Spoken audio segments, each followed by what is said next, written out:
Hello, I'd like to talk about the new global health sector strategy for preventing and managing sexually transmitted infections that has been approved by WHO's World Health Assembly. This strategic plan has 5 main pillars that we feel need to be addressed in order to prevent and ultimately reduce the global epidemics of sexually transmitted infections. This is important because every day 1 million people globally are infected with a new sexually transmitted infection. So over 370 million people every year acquire a sexually transmitted infection. The burden of these infections is tremendous, not only causing severe morbidities and difficulties for people, but also in some cases it can lead to death, particularly of newborns and of older children as well. There are 5 pillars in our strategy. The first one is to make sure that we have sufficient information about the epidemics. Who is infected, where do they live, and what are the characteristics that for the populations most likely to be infected with the different diseases. Secondly, we have a pillar that addresses the need for innovation. As you heard me say, that with the number of infections that we have, clearly we need to accelerate actions to better address these. And so the second pillar focuses on finding new ways of preventing and treating sexually transmitted infections. Thirdly, and has been emphasized by our new Director General at WHO, the important aspect of achieving universal health coverage for everyone is absolutely central to this strategy. To achieve universal health coverage, we need to address 3 further pillars in our strategy. The first one is to make sure that we reach everyone that's affected by these infections. We need particularly to pay attention to reaching those who are most at risk, who are most vulnerable, most marginalized, and so to ensure that there is an equitable approach to the strategy.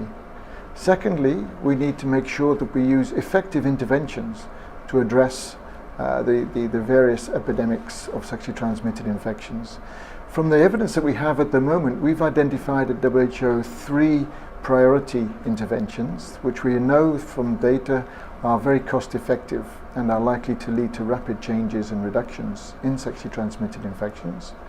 The first one of these is to reduce and ultimately eliminate the transmission of syphilis and HIV from mother to baby during pregnancy and delivery and immediately afterwards.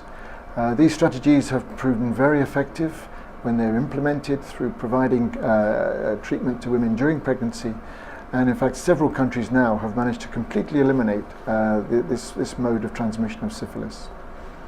Secondly, we need to address the issue of gonorrhea. Gonorrhea is a very widespread sexually transmitted infection, and it's often associated later in life with infertility. So it's a dangerous STI, but it's very widespread.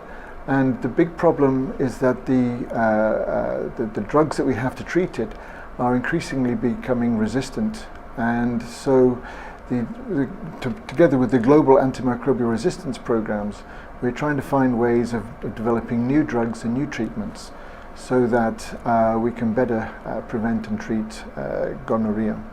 The third intervention is around HPV, human papilloma virus.